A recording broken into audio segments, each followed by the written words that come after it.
Assalamualaikum warahmatullahi wabarakatuh.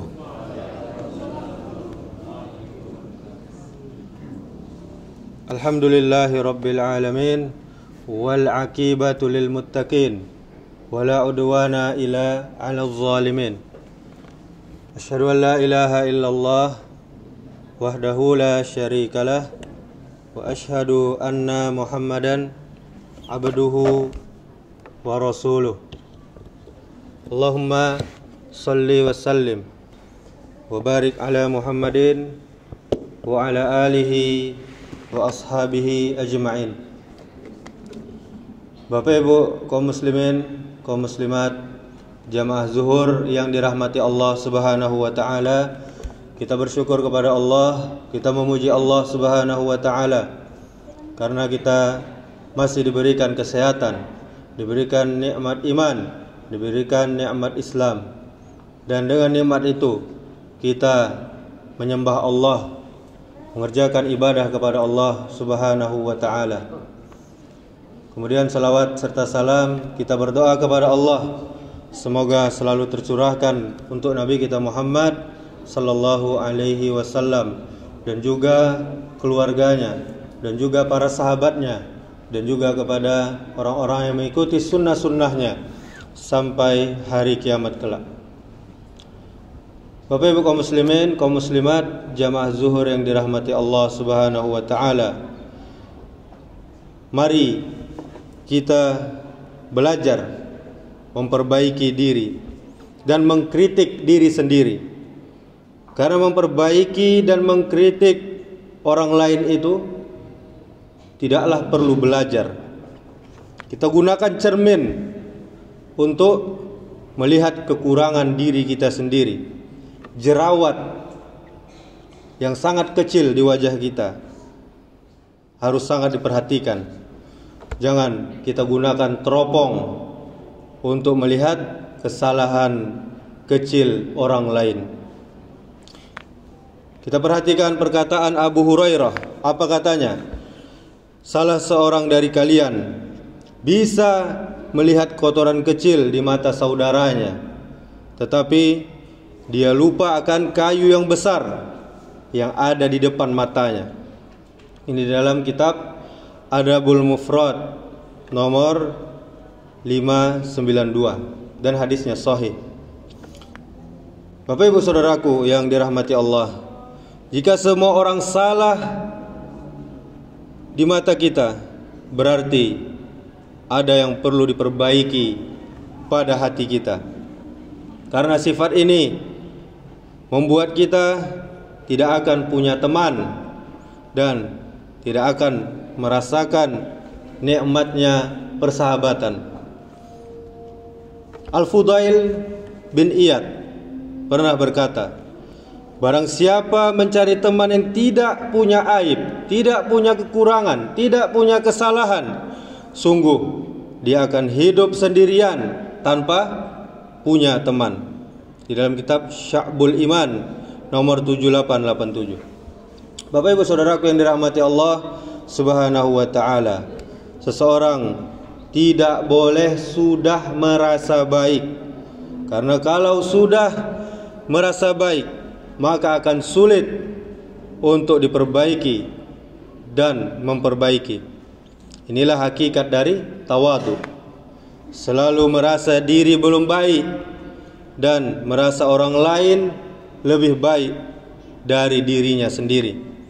Al-Imam Abdullah Al-Muzanni pernah berkata, jika iblis memberikan was-was kepadamu bahwa engkau lebih mulia dari muslim yang lainnya, maka perhatikanlah, jika ada orang lain yang lebih tua darimu, maka seharusnya engkau katakan, orang tersebut telah lebih dahulu beriman dan beramal soleh daripada aku, maka dia lebih baik daripada aku.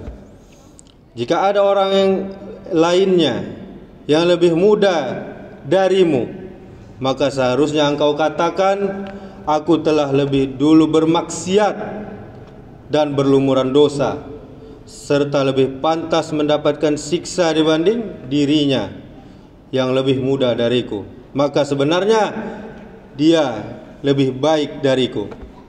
Demikianlah sikap yang seharusnya engkau perhatikan ketika engkau melihat yang lebih tua ataupun yang lebih muda dari dirimu. Ini dalam kitab Hilyatul Auliya, juz 2 halaman 226. Ada beberapa alasan mengenai hal ini. Di antaranya alasan yang pertama, yaitu pernyataan aku lebih baik dari dia itu serupa dengan pengakuan iblis yang membuat iblis tersebut terhina, dihinakan Allah karena kesombongannya. Bukankah dahulunya iblis merupakan salah satu makhluk Allah yang ahli ibadah? Akan tetapi disebabkan keengganannya mengakui Adam sebagai makhluk yang lebih sempurna darinya, iblis pun melanggar perintah Allah Subhanahu wa ta'ala.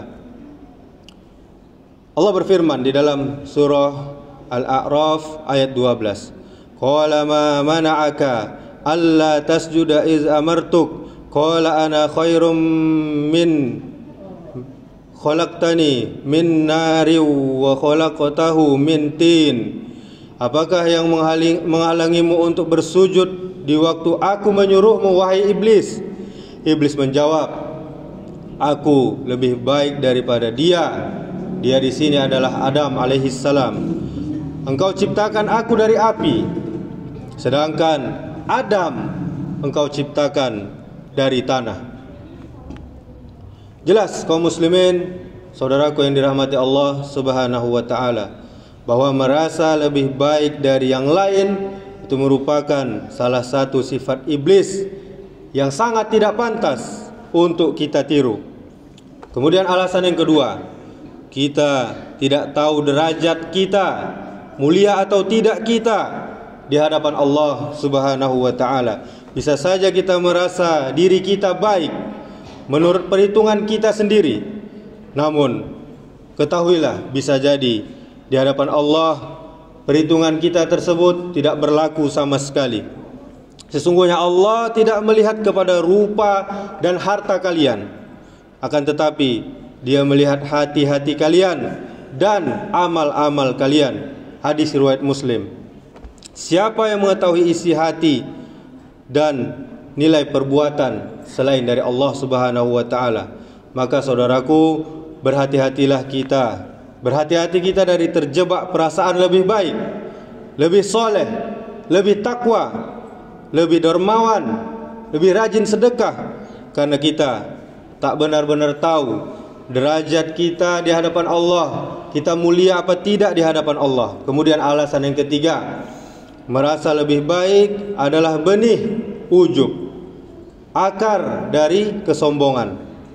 Perasaan bahwa diri kita lebih baik dibandingkan yang lain, ini merupakan benih sifat ujub alias bangga dengan diri sendiri, yang merupakan adalah akar dari kesombongan. Allah Subhanahu wa ta'ala menegur hamba-hambanya yang menyatakan dirinya suci diakibatkan amal ibadah yang mereka lakukan, bahwa sesungguhnya perasaan tersebut tidak diperkenankan. Di dalam hadis riwayat Muslim, janganlah, Rasulullah bersabda, janganlah kalian menyatakan diri kalian suci. Sesungguhnya Allah yang lebih tahu mana yang baik di antara kalian. Demikianlah, semoga bermanfaat untuk kita renungkan. Semoga Allah selalu memberi taufik dan hidayahnya untuk berbuat amal soleh. Subhanakallahumma wa bihamdika asyhadu an la ilaha illa anta astaghfiruka wa atubu ilaik. Assalamualaikum warahmatullahi wabarakatuh.